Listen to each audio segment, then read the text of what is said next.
A group of very successful businessmen were sitting around a table not long ago, and they were talking about success, and they'd spent many years in the subject, and they'd made many millions of dollars. And one of them summarized it by saying, success is goals, and all else is commentary. In fact, I've come to the conclusion that if you develop the ability to set goals properly and to work toward them on a regular basis, it'll do more for you than all the education, all the schools, everything that you could possibly get. Now, the subject of goals is a big subject. It's so big that they don't teach it in any of our schools. I eventually got back into university in my 30s. I took a postgraduate education, a master's degree, and I never got a single hour on goal setting. You can go through 10, 12, 15 years in our schools and never be taught what I call the master skill of success. Yet, you know something? If you look at successful people, if you study successful people, you look at their lives, you find that every single one of them, their lives went on in an average way, usually for a long time, and then suddenly they got a goal. They got a mission. They got a purpose. There was something that they wanted to accomplish, and it was very clear in their mind, and they wrote it down. And with a goal or a mission, a person will accomplish more in 1 or 2 years than the average person accomplishes in 5 or 10. Now, when I first discovered goals, I was 23 years old. I'd never heard of them before outside of sports. And what the basic education said to me was, if you have a goal, write it down, set a date for its accomplishment, make it measurable, make a plan, and get busy. So I took a piece of paper, a scrap piece of paper. I wrote down a couple of goals. What the heck, doesn't cost anything. I set a deadline, made a plan. I went out and got busy. I lost the paper. 1 month later, I had accomplished everything I'd written down. They were such ridiculous goals that I recognized that even though I didn't have a copy of the list, that the very act of setting the goal seems to activate a whole series of powers in the universe. It seems to activate your subconscious and superconscious minds. It seems to activate the law of attraction, which draws people and circumstances to you. It's the most incredible darn thing in the world that when you start to set goals, you change everything about you. Some years ago, I worked with the Hunt Oil Company in Texas. The Hunt Oil Company was founded by H.L. Hunt, who became the wealthiest, self-made, multi-millionaire billionaire in the world. At his peak, he owned 200 companies and had a royalty income of $3 million a day. And he was interviewed by a friend of mine on television before he died in the early 70s. And he was asked, what are the secrets to success? He said, the keys to success have only been 2 through all my life, and I will tell you what they are. He said, number 1, he said, decide exactly what it is you want and write it down and make a plan to achieve it. And number 2 is determine the price you're going to have to pay to get it and then resolve to pay that price. Now, let me give you a quick exercise, which is my only take-home or homework exercise for our time together. I want you to take a piece of paper and write down 10 goals that you'd like to accomplish in the next 12 months. And then ask yourself this great question.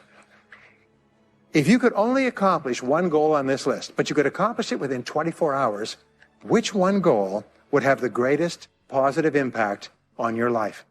Sometimes it's a financial goal, sometimes it's a health goal, sometimes it's a relationship goal. But whatever it is, put a circle around that goal, set a deadline on the goal, make a list of everything that you could think of to do to achieve the goal, and here's the kicker. Do something every day that moves you one step forward towards your major goal. My promise to you that this exercise, selecting your most important goal, making a plan, and working on it every day, will change your life in ways that you cannot imagine. It is the secret to becoming a self-made millionaire. It's the secret to great success in life. However, I've worked with Tom Stanley and Bill Danko. And Tom Stanley and Bill Danko are the ones who wrote The Millionaire Next Door. And Bill Danko did most of the heavy lifting. He did 25 years of detailed research, surveys, analysis, attending meetings, and so on, to find out how self-made millionaires think most of the time with regard to money. And you know what they think about most of the time with regard to money? They think in terms of financial independence. And whenever they have to make an expenditure or a decision with regard to money, they say, does this help or hurt? Does this add up or take away? Because everything counts. Now, what most Americans do is they want to be spend. They want to have fun, and put it on credit cards and so on. So the average American, the bottom 80%, lives on 110% of their income. The wealthiest Americans save 10 to 20% of their income from their first paycheck. They cut it off the top and they put it away, and they save it, and they build up cash reserves. The wealthiest Americans have 6 to 12 months in cash reserves that they never touch. Their net worth goes up at a rate of about 7 to 8% a year on their capital base. they don't try to make a killing in the stock market or in .coms and things like that, is they save their money and they grow it carefully and safely. They're very attentive and thoughtful about their money. They're very frugal in their decisions. But what do they think about most of the time? They think about achieving financial independence. It's absolutely amazing. Do you know what we found about self-made millionaires? Is they never buy new cars. Why? It's because in a new car, there's several $1,000s worth of depreciation. So what they do is they pick a car that they really like, they follow it in Consumer Reports and J.D. Power, and then about 2 or 3 years out, they go out and they look at cars that are for sale in that genre, and they look for ones with low mileage and good service records, and they buy a car that $10,000 or $15,000 worth of depreciation has been taken out of. And then they buy it, and they drive it for 5 or 6 years. They don't care. And all the extra money that people are out there buying cars every year and so on, all that extra money, what do they do with it? Yeah, they save it carefully, put it away, and so on. And as a result, they become financially independent. If all you did was buy one car every 10 years and took all the rest of that money and invested it, that alone would buy you 3, 4, 5 years of retirement. I mean, think about that because of the miracle of compound interest. Tom Stanley talks about going to a conference of entrepreneurs that had been addressed by an economist the year before. And it was at the reception. And he heard people saying, what's yours? And he said, 8 and 4. What's yours? 10 and 2. What's yours? 6 and 3. What's yours? 18 and 2. What's yours? Made it in April. And he was asking people, what is this? What's yours? What's yours? What's yours? He said, well, last year we were taught by the economist to think in terms of how long we could survive financially if our income was cut off based on months and years. And so first thing we have to do is calculate how much would it cost me to survive for 1 month if I had no income at all. And then you multiply that times 12, and that's how much you would require to take 1 year off. Now, one of your great goals in life is to work by choice if you work at all. You want to have enough money so that you never have to work again. Anyway, so, and this is what self-made millionaires do, is they calculate their monthly rate, all right, times 12 to get their annual rate. I'll just write annual. And then they multiply that times 20, the number of years that they are planning to live after they retire, and that gives them what is called the number. Now, every person here is one of your responsibilities as an adult has to know your number. What is my number? And the number is the amount with which you could retire and never work again. And the interesting thing is, knowing your number, calculating your number, will increase your likelihood of achieving it by about 10 times. The likelihood of achieving it just soars astronomically because most Americans don't know what it is. Now, you guys are young and you're in your 20s and 30s and 40s and so on. You don't think about this, but self-made millionaires start to think about it at a very early age. And they hit millionaire status by the time they're 45. Others, making a fabulous living, end up at the age of 55 or 60 and they're broke. So, do you want to be financially independent? Say yes. Then think about financial independence. Anyway, so I'm going to teach you a go-forward word, and this is the word that you're going to use for the rest of your career. This is the word that will guarantee that you'll get onto the fast track in life, you'll increase your income at a more rapid rate than the average person, and you take complete control of your life. And the word is how. Say how. Okay, from now on, when you want to double your income, the only question you ask is how. You want to double your profitability, the question is how. You want to solve a problem, the question is how. Now, whenever you ask the question how, which is what leaders do, leaders are all how people. How do we resolve this? What do we do? What is our next step? What's our action? Non-leaders, followers, are passive people. Who did it? Oh my God, what's going to happen? What should we do now? Whereas leaders say, all right, what's going on? Let's go. Let's make a decision. What's happening here? Get the information, and so on. Now, when you ask the question how, it's like stepping on the accelerator of your own creative mind, and it throws off ideas. And every idea is for an action that you can take when? Now. It's for an action that you would take now. Whenever you ask the question how, you get ideas. And the interesting thing is, they did a study at Harvard. They found that the greatest single predictor of success, especially financial success in life, is creativity. And creativity is designed by the number of ideas you come up with. And you'll find that the more ideas you come up with, because of the law of probabilities, the more likely it is you'll come up with a great idea. So it's really important. Every time you ask the question how, you get ideas for action. Wow. Every single person has what is called a line of sight. The line of sight is what you see when you look up. It's the job you do and what is going on around you. And everybody can find ways to improve what is going on in their line of sight. Let me just say this, that success in life is directly proportionate to the quantity of new ideas that you come up with on a day-to-day, week-to-week basis. A person who comes up with a continuous stream of good ideas, or even a continuous stream of average ideas, is a person who is destined to great success in business. People who come up with no ideas or very few ideas are usually stuck where they are. So look in your line of sight. What do you see around you that may lead to improvements? Every advance in human life begins with an idea in the mind of one person. It's ideas that you generate that enable you to solve your problems, overcome your obstacles, and achieve your goals. Ideas are the keys to the future.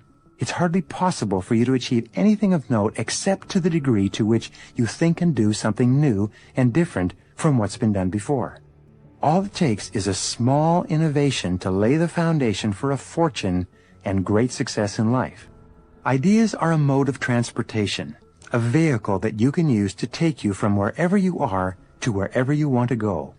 Your job is simply to generate as many ideas as possible, to evaluate them carefully against your current goals, and then to take action on them. There's virtually no obstacle in life that you cannot overcome with the power of thought, with the power of creative concentration, with the power of ideas. Everything you see around you is the result of what was initially a single idea in the mind of a single person. Our entire world started from thought brought into reality. All great changes in human life and human destiny begin with an idea that causes you to see things differently and to take action that you would not have taken in the absence of that idea. Wherever you are, whatever you're doing, whatever your situation, you have the creative capacity in the form of an infinite ability to generate ideas to solve any problem and achieve any goal. It's up to you. One idea can make you rich. A lot of good ideas can move you steadily upward in the work you do, and ideas are free. Now just think. There's nothing now being done commercially that will not be done better, much better in the years ahead. Next year's homes and most of what's in them will be better than this year's. Next year's cars will be better. Next year's manufacturing, distributing, marketing, and selling and advertising should be better. Nothing is now being done as well as it must be done in the future, and every innovation, every new improvement will be somebody's brainchild. Remember, whatever you now do for a living will be done differently, quite differently a few years from now. Never in the history of mankind have the opportunities for all of us been so great. But the great majority of people will be the beneficiaries of progress, not those who bring it about. Which group are you going to belong to? If you want to be a contributor, not just a beneficiary, here's the first rule. It says, the gold mine. The key to every human being's success lies in his mind, the gold mine between his ears. So, think. Think deliberately and with a purpose. Use the gold mine between your ears. Begin by thinking at a special time every day. Here's the best way I've found to make yourself think. Start getting up a little earlier than you're accustomed to. Right off the bat, this gives you extra time that 95% of the men in this country are not using at all. 1 hour earlier a day gives you 6.5 extra 40-hour weeks a year. But at this time in the morning, sit down to a clean sheet of paper. At the top of the paper, write your financial goal. Now, this is the amount of money per year you intend to earn soon. Incidentally, you might like to keep this to yourself, too. It's nobody's business but yours. Then, start to think. Think about your goal and what it'll mean to you and your family. Then see how many ideas you can come up with to help you reach that goal. Ideas to improve what you now do for a living. Try for 5 ideas every morning and write them down.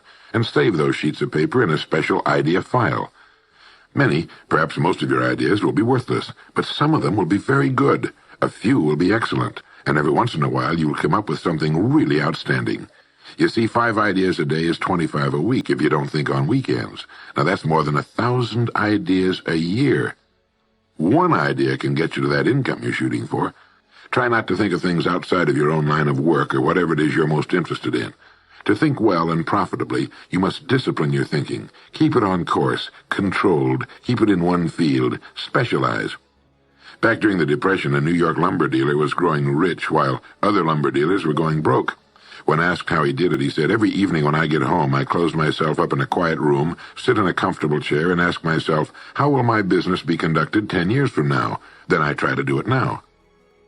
Instead of competing with every other lumber dealer, which is what they were doing, he was creating. He was doing the very thing man was designed to do, the very thing man does best. The experts tell us that every one of us has within him deep reservoirs of ability, even genius, that he habitually fails to use. Well, let's begin now to reach into these deep, rich areas of pure net profit and use more of our real abilities. Let's think. Well, not too long ago, the great Nobel Prize-winning Dr. Schweitzer was asked in London, "Doctor, what's wrong with men today?" And the great doctor replied, "Men simply don't think. If we follow the crowd, we haven't got a chance. If we think independently and follow our good ideas with action and stay with it, nothing in the world can keep us from succeeding." Now let's look at the big picture calmly and analytically. Since statistics prove only 5% makes the grade financially, in a country where there's more than enough to go around, all the rest must be doing something wrong. And what do the leading educators and experts say is wrong with most people today? They just don't think for themselves. Well, it's obvious then that if we don't want to conform, because by conforming we miss the financial boat, we must think. We must think now, before it's too late. Naturally, I have no way of knowing what it is you do for a living or what your circumstances happen to be. But more than 20 years of research have proved one thing. No matter what your job may be at this moment, it holds the key to your future. It contains the road to greatness if it's handled in a certain way. There's no such thing as a job that is not loaded with hidden opportunities. From checking hats to laying bricks, from working in a factory to selling shoes, whether you work for someone else or for yourself, there is hidden in your daily work more opportunity than you could develop in a lifetime, if you will look for it. How many ideas do you think you could get in a single day if you really started to think? 5, 20, 100? Well, have you ever stopped to think that one idea can make you rich? How do you think your job will be handled 10 years from now? Can you do it that way now? What improvements will be made in your industry during the next 50 years? You know that improvements are inevitable. Someone's going to have to come up with them. Why not you?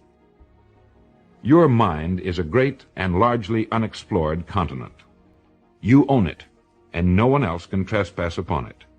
We know it contains unbelievable riches, but they must be found, and there's only one way to explore and prospect the human mind.